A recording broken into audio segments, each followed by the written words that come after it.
India മുന്നണി അധികാരത്തിലെത്തുമെന്ന് Ramesh Chennithala. MP Abdussamad സമദാനിയുടെ തെരഞ്ഞെടുപ്പ് പ്രചരണ യോഗത്തിൽ പ്രസംഗിക്കുകയായിരുന്നു രമേശ് ചെന്നിത്തല.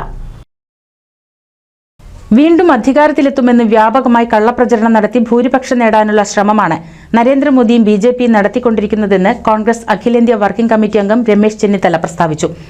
പൊന്നാനി പാർലമെന്റ് UDF സ്ഥാനാർത്ഥി ഡോക്ടർ MP അബ്ദുസമ്മദ് സമദാനിയുടെ തെരഞ്ഞെടുപ്പ് പ്രചരണ യോഗത്തിൽ പ്രസംഗിക്കുകയായിരുന്നു രമേശ് ചെന്നിത്തല.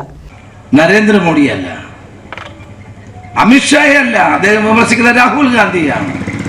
രാഹുൽ ഗാന്ധിയെ വിമർശിച്ചാൽ പിണറായി വിജയൻ അറിയാം അത് നരേന്ദ്രമോദിക്ക് ഇഷ്ടപ്പെടുമെന്ന്. അതിനുവേണ്ടിയാണ് രാഹുൽ ഗാന്ധി 4.5 ലക്ഷം വോട്ടിന് വയനാട്ടിൽ നിന്ന് പാർലമെന്റ് അംഗമായ ആളാണ്, സിറ്റിംഗ് MP ആണ്. അന്ന് ഇന്ത്യ മുന്നണിയില്ല. സിറ്റിംഗ് MP ആയ രാഹുൽ ഗാന്ധി വയനാട്ടിൽ മത്സരിക്കുമ്പോൾ ഇന്ത്യ മുന്നണിയുടെ ഭാഗമായ ഇടതുപക്ഷം എന്തുകൊണ്ടാണ് അദ്ദേഹത്തിനെതിരെ സ്ഥാനാർത്ഥിയെ നിർത്തുന്നത്? അദ്ദേഹത്തിനെതിരെ സ്ഥാനാർത്ഥിയെ നിർത്തുന്നത് മറ്റൊന്നും കൊണ്ടുമല്ല, ജയിക്കത്തില്ലെന്നറിയാം, കെട്ടിവെച്ചത് കിട്ടില്ലെന്നറിയാം. നരേന്ദ്രമോദിയെ പ്രീതിപ്പെടുത്താനാണ് ഇടതു മുന്നണി രാഹുൽ ഗാന്ധിക്കെതിരെ സ്ഥാനാർത്ഥിയെ നിർത്തുന്നത്. ആര് വേണമെങ്കിലും നിർത്തിക്കോട്ടെ, കഴിഞ്ഞ തവണ കിട്ടിയതിനേക്കാൾ കൂടുതൽ ഭൂരിപക്ഷത്തോടെ രാഹുൽ ഗാന്ധി പാർലമെന്റിലേക്ക് തെരഞ്ഞെടുക്കപ്പെടുമെന്ന കാര്യത്തിൽ തർക്കമില്ല. അതാണ് കേരളം തെളിയിച്ചുകൊണ്ടിരിക്കുന്നത്. ഞാൻ എൻ്റെ വാക്കുകൾ ദീർഘിപ്പിക്കുന്നില്ല. BJPയും CPM തമ്മിൽ കള്ളക്കളിയാണ്.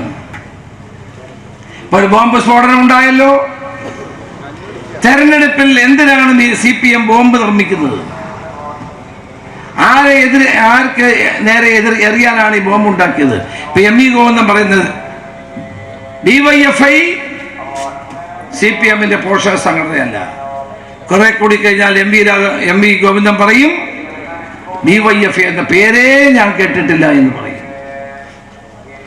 അക്രമകാരികൾ മുഴുവൻ CPMക്കാരാണ്.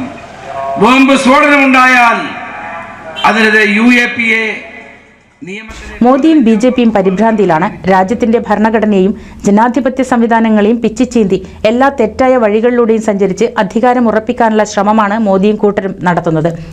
ഇന്ത്യ മുന്നണി വളരെ പ്രതീക്ഷയോടെയാണ് മുന്നേറുന്നത്. ദക്ഷിണേന്ത്യയിലെ ബഹുഭൂരിപക്ഷം സീറ്റുകളും വടക്കേ ഇന്ത്യയിലെ UPയിലും രാജസ്ഥാനിലും മധ്യപ്രദേശിലും ബീഹാറിലും ഗുജറാത്തിലും മഹാരാഷ്ട്രയിലും നല്ല മുന്നേറ്റം നടത്തി ഇന്ത്യ മുന്നണി അധികാരത്തിലെത്തുമെന്നും രമേശ് ചെന്നിത്തല പറഞ്ഞു. പൊന്നാനി മരക്കടവിൽ നടന്ന പൊതുയോഗം നിയോജക മണ്ഡലം തെരഞ്ഞെടുപ്പ് committee chairman V. Syed Muhammad Thangal ഉദ്ഘാടനം ചെയ്തു. A. ജയപ്രകാശ് അധ്യക്ഷത വഹിച്ചു. PT അജയ് മോഹൻ, അഷ്റഫ് കോക്കൂർ, CP ബാവ ഹാജി മാണൂർ, അഷ്കർ ഫറോക്ക് എന്നിവർ പ്രസംഗിച്ചു. NCV news Ponnani. Noothan fancy ഓർണമെന്റ്സും cosmetic collection, new born baby ഐറ്റംസിന്റെ എക്സ്ക്ലൂസീവ് കൗണ്ടറുകളുമായി കൽപ്പക വെഡ്ഡിംഗ്സ് സജ്ജമായിരിക്കുന്നു. ഏവർക്കും സ്വാഗതം. Kalpaka weddings, Pattambi road, Kunnamkulam.